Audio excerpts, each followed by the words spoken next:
नमस्कार, जय श्री कृष्णा, वंदे मातरम। स्वागत है आपका हमारे YouTube channel Sun City education hub में। और आज हम पढ़ने वाले हैं कौन एंगल, जो एक रेखागणित का टॉपिक है और मैथमेटिक्स का बेसिक है। लेकिन बहुत सारे लोगों को इसमें दिक्कत आती है, तो मैंने सोचा है कि मैं क्यों ना इस पे वीडियो बनाऊं।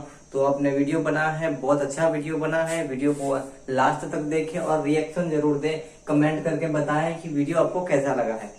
तो हम पढ़ते हैं सबसे पहले कोण की परिभाषा हम पढ़ लेते हैं। यहाँ पे कोण या एंगल जो है, तो कहते किसे है कोण या एंगल।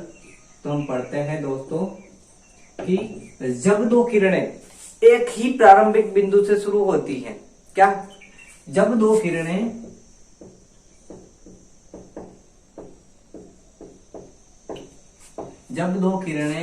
एक ही प्रारंभिक बिंदु से शुरू होती है दोस्तों,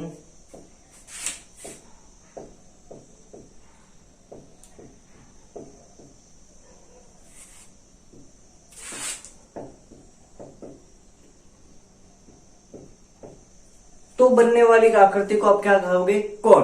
दूसरी परिभाषा आप कोण की इस प्रकार से पढ़ सकते हैं कि दो किरणों के बीच के झुकाव को आप क्या कहते हैं? कोण। जब दो किरणें होती हैं तो उनसे बनने वाली आकृति आपकी क्या हो गई?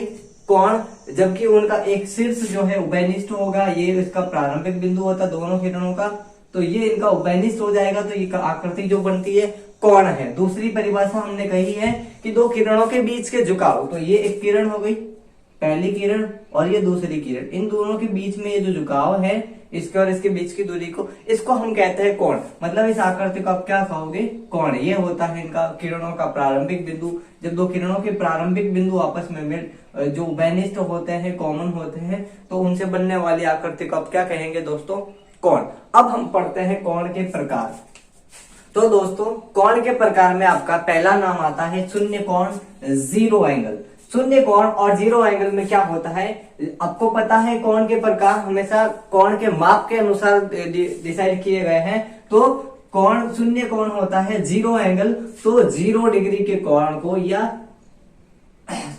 0 डिग्री के कोण को क्या कहेंगे आप? जीरो एंगल या शून्य एंगल। या आप ये कह सकते हैं दो संपातिक किरणों से बने कोण को क्या कहोगे? शून्य एंगल। कुछ इस प्रकार का कोण बनता है आपका, इनके बीच का ये हो गए ओ ए और दूसरी किरण हो गई आपकी ओ बी।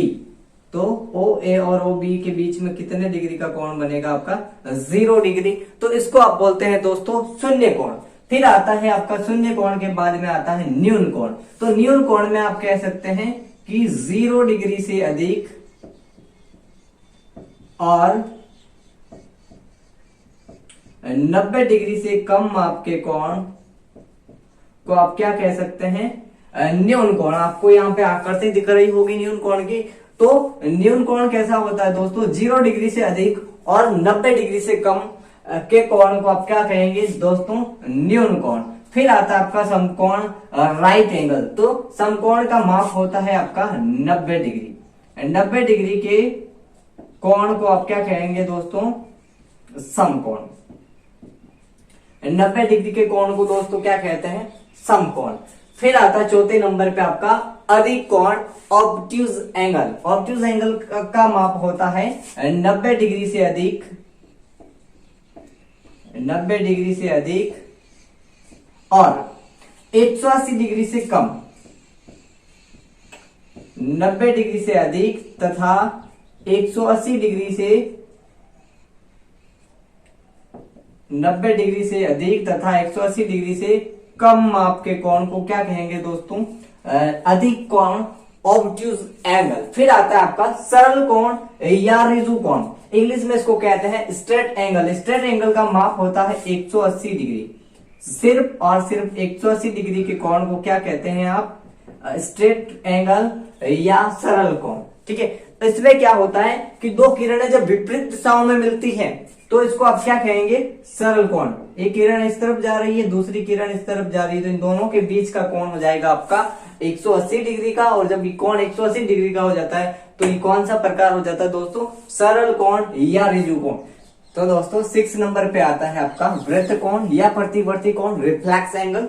तो इसका माप होता है आपका सरल कोण का 180 हो गया, तो इसमें होता है 180 से ज्यादा, 180 डिग्री से ज्यादा या अधिक आप कह सकते हैं, 180 डिग्री से अधिक और 360 डिग्री से कम माप के कोण को आप क्या कहेंगे दोस्तों, वृत्तीय कोण या रिफ्लेक्स एंगल। ठीक है, फिर आता है 7वें नंबर पे आपका संपूर्ण कोण। ठीक है, संपूर्ण कोण का माप होता है आपका फिक्स, और फिक्स 360 डिग्री।